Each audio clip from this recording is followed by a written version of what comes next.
In this episode, you're going to learn how to reduce tension when closing deals, how to create urgency when closing, and the best closing technique.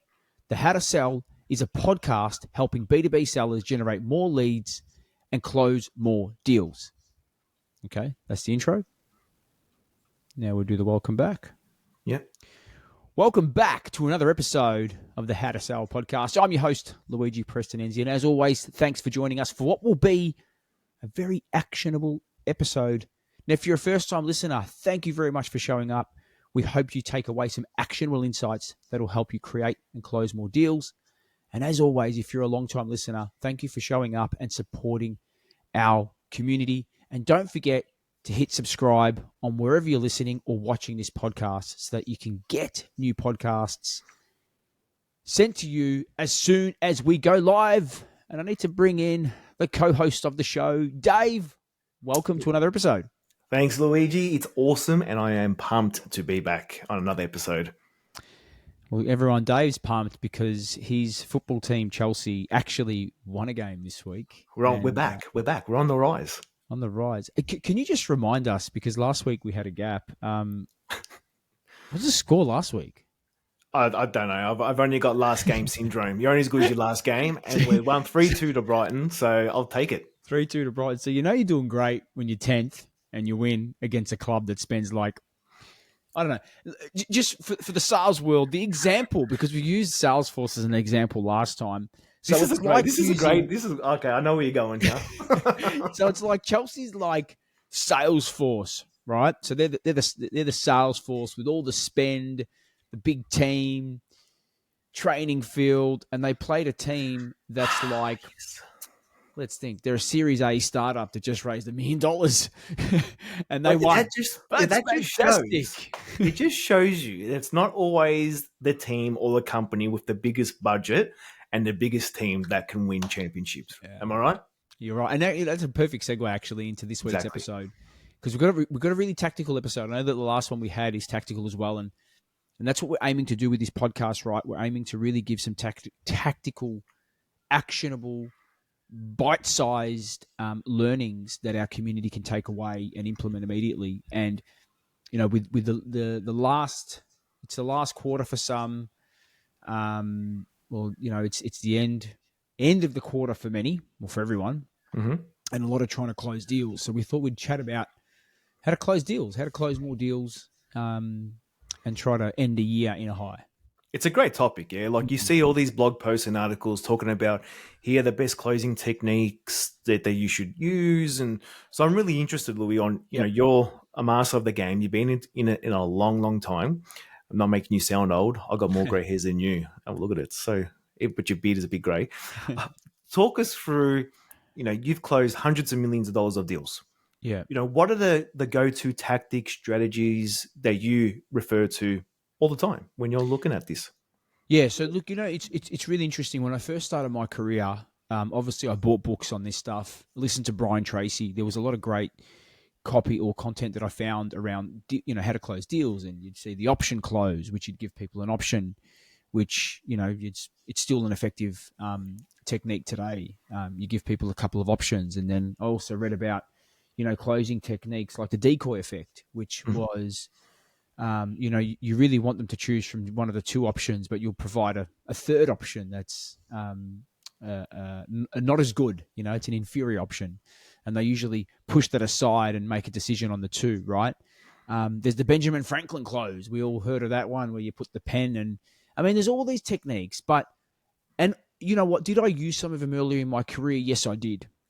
However, as I started to work on bigger deals, I realized those type of tactics were not tactics that were going to yield a result for me, especially when you're dealing with complex B2B sales. Right? How did that make you feel? Look, did you feel a bit icky after making like a false urgency type thing, or? Yeah, look, it's interesting. And you know what, when I reflect on, did I close deals using, you know, an event, like a date, right? A compelling event to say, hey, you know, our resources are going to be allocated if we don't, or, you know, this offer ends and all that sort of stuff, right?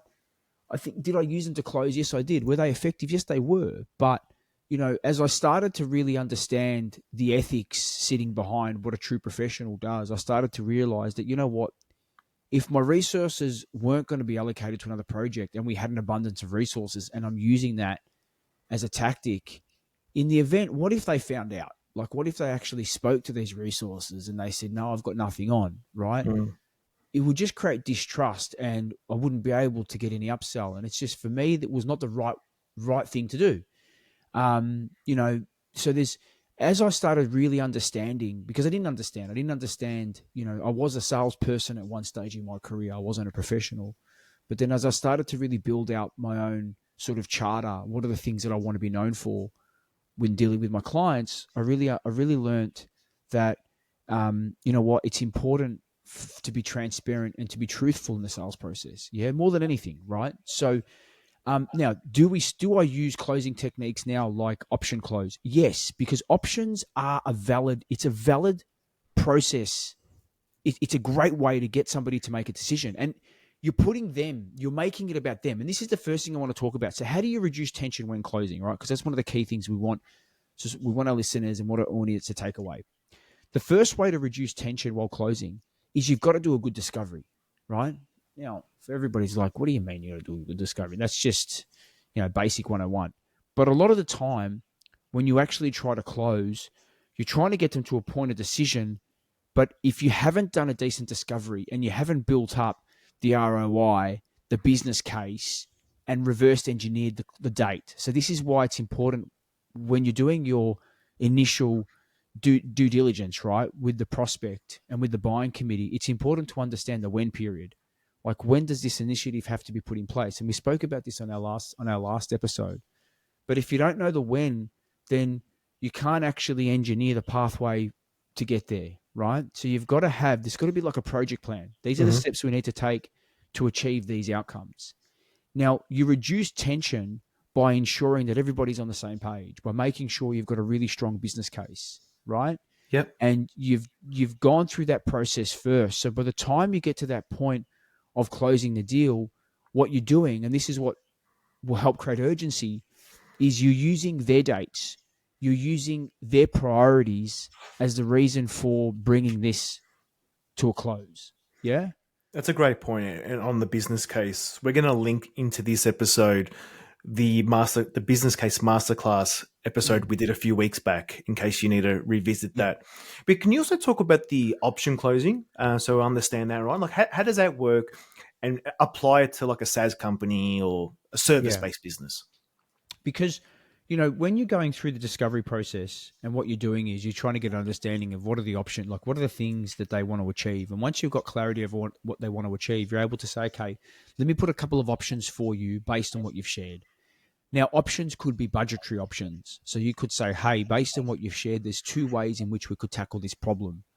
And these 2 ways, have a different costs associated to it, or a different investment summary. This is the other thing. Language is really important. When you use price and cost, they see it and they go price and cost versus investment summary. That's why I love to put, and you've seen our proposals, Dave. Yeah. We put investment summary, right? Because when you put investment summary, it changes their mindset over what they're about to do. Yeah. Because investment will give them a return. Yeah. So I often, in taking into consideration where they're at, is put a couple of options. You might say, hey, this is option A. Say it's a service-based. We allocate X resources. This is the timeline, and this is the investment associated. We could allocate less resources. But it might take a bit longer, but this is the investment summary that's associated. And what you're doing is you're giving them the power to make the decision. Mm-hmm. Now, they might say, well, actually, Luigi, this is great, but these are some non-negotiables we actually have to have. And you'd find that out in the discovery process, right? Because often if they do push back and say, hey, price is an issue, then you can actually ask them a question. If you're looking at price, you can say, well, based on what I've put in front of you, what are the things that you must have, and what are the things that we could probably take off? Because if you just go straight to discount and say, hey, I'll discount this deal, right? You're kind of devaluing your product. But if you say, hey, can completely understand, you want to invest a little bit less, let's have a look at the option here and what can we take out? Hmm. right? And if they say, well, we can't, these are non-negotiables, but these are the things that we could probably maybe do a little bit differently. And I don't want to turn this into an objection masterclass, right? But again, options give people control. It gives them a sense of, yes, I'm controlling and I'm co-creating. So if they've co-created the business case, they've been part of the business case creation process. They've actually helped create the proposal. Yeah. Okay, that makes a lot of sense now. And I can, if we bring up ourselves, like the way we give options, rather than, we Mm. hate discounts. We never Yeah. like to give that. We give them an option of they can either pay it up front or they can pay it over a certain Mm. amount of months. And Yeah. it gives them the control to manage their budget as well. And you've also got to take into consideration, this is why closing is there's a few more nuances than just options, like depending on the social style. So if you look at disc, right, if they're a driver, they want options because they want to have full control. Like it's their personality profile. It's an Yeah. observable behavior. They don't want to be told what to do. They want to make the decision, right? But if you're dealing with a more of an influential buyer, like an influencer, it's more of an assumptive close, right? It's more, you've built that relationship, you've got the agreement of the buying committee, and you can just move to that point of assumption to say, this is what you've suggested we should be doing next step. So let's just move forward, right? Yeah. Again, if it's a C, if you're dealing with a CFO, or somebody that's very conscientious, and very analytical, then you've got to make sure you've got a lot of detail there. And you're seeking permission before progressing. Yeah, this is a big thing. Like for C's, task tension will rise when it gets to that point of decision. And they want to make sure, because they're very, very accurate, they don't want any mistakes, Hmm. right? So this is where you need to use your consultative selling skills and make sure you check to confirm they're comfortable before progressing. So asking questions and drawing out those concerns before progressing, because if you don't, their task tension will kick in. If you try to push them forward to close, they'll feel like, you know what, you're only trying to meet your needs. So They can then feel what that, yeah. happens is They relationship know. tension kicks in. Sorry? Yeah. I said they can feel that when you're pushing Correct. for the close. If you try to push too much, especially a conscientious buyer, Mm. if you're trying to push them too much, they'll feel like, you know what, this is not about me now. Relationship tension kicks in, and trust is broken, Yeah. right? And then the deal will completely stall. So, just to go back, how do you create tension? How to reduce that tension? It just, depending on the type of person that you're dealing with, you've got to deal with them a little bit differently. You've got to adapt your style, right? Some, it's more assumptive. Others, it's option based. Others, it's check in, asking questions and clarifying that they're okay before progressing, right? And, I've used this. I've said to CFOs, I've said, hey, based on what I've shared, do you have any concerns, or are you comfortable to move forward? They say, I have some concerns. That's fine. That's great. Mm. Do you mind me asking, what are those concerns that you'd like me to address? I need you to address A, B, C. Great. You address A, B, C.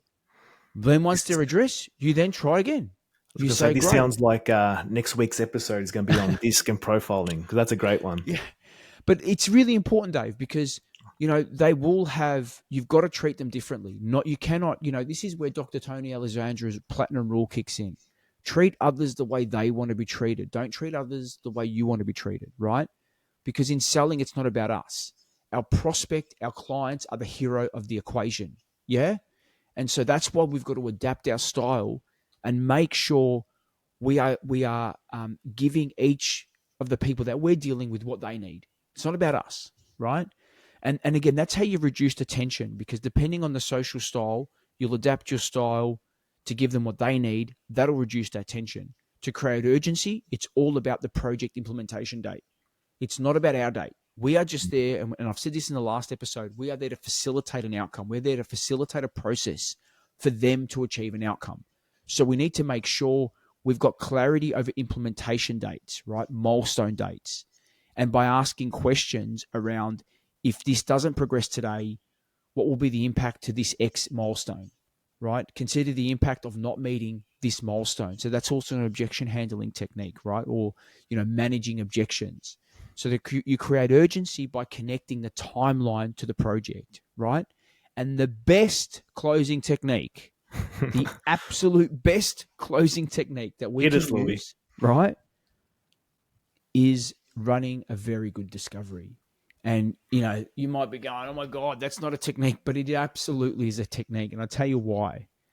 Because if your business case hasn't got enough basis for the project, it hasn't got enough ROI, it hasn't got enough, you're not clear about the desired outcome they're seeking to achieve, no matter what closing technique you use, you will not get the entire buying committee across the line. And this is the difference. And, the big shift that we've seen in the last 5 years in selling, even smaller deals, 10 to 50K, right? Which in most cases, historically, there was only, one person could sign that off with ease.